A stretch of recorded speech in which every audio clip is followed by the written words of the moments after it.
दोस्तों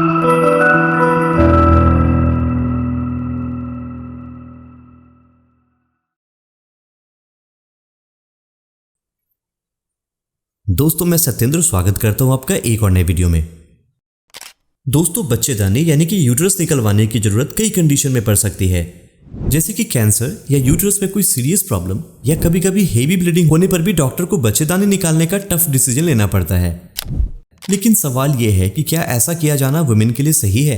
आखिर यूट्रस निकलवाने के बाद वुमेन के शरीर में किस तरह के चेंजेस होते हैं? क्या यह चेंजेस वुमेन के डेली लाइफस्टाइल को भी इफेक्ट कर सकता है? आइए जानते हैं आज के इस वीडियो में। दोस्तों यूट्रस यानी बच्चेदानी निकलवाने को हम हिस्टेक्टोमी कहते हैं। जब पूरी तरह से बच्चेदानी निकलवाने की बात आती है तो इसमें यूट्रस, सर्विक्स और ओवरीज भी शामिल होते हैं।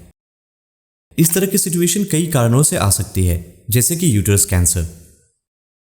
यूट्रस सर्जरी की मदद से निकाली जाती है, लेकिन इसके साथ कई तरह के रिस्क भी जुड़े हो सकते हैं। दोस्तों अगर मेनोपॉज होने से पहले किसी कारणवश वुमेन की यूट्रस निकलवा दी जाए तो उन्हें इस सर्जरी के बाद पीरियड्स पूरी तरह बंद हो जाती है।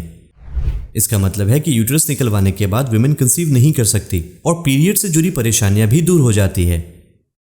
चूंकि बच्चेदानी निकलवाने के बाद वुमेन को पीरियड्स नहीं होते हैं तो ऐसे में शुरुआती दिनों में वुमेन को मेनोपॉज से जुड़े लक्षण नजर आ सकते हैं। इसमें hot flashes, night sweat, vaginal dryness और एंजाइटी जैसे प्रॉब्लम शामिल है। कई बार यूट्रस निकलवाने के बाद वुमेन को रात के समय नींद भी नहीं आती है। दोस्तों बच्चेदानी निकलवाने का मतलब है कि वुमेन के शरीर से ओवरी और यूट्रस दोनों निकाल दी गई है। ये दोनों ही एस्ट्रोजन को रेगुलेट करती है। नतीजतन बच्चेदानी निकलवाने के बाद वुमेन के शरीर में एस्ट्रोजन का लेवल कम हो जाता है। इससे वुमेन के शरीर में कई तरह के हार्मोनल चेंजेस होते हैं। एक्सपर्ट्स की माने तो कई बार एस्ट्रोजन के लेवल में गिरावट आने की वजह से कई वुमेन्स के लिए वेट को मेंटेन कर पाना मुश्किल हो जाता है। यही कंडीशन हार्ट डिजीज के रिस्क को बढ़ा सकती है। वहीं यूट्रस निकलवाने के बाद कुछ नर्व्स के डैमेज होने का भी रिस्क होता है। अगर किसी वुमेन के साथ ऐसा होता है तो उनमें ब्लैडर डिस्फंक्शन की स्थिति पैदा हो सकती है, पर सबके साथ ऐसा हो यह जरूरी नहीं है। वहीं अगर किसी के साथ ऐसा होता है तो डॉक्टर उस संबंध में जरूरी सावधानियां बरतते हैं और प्रॉपर ट्रीटमेंट भी करते हैं।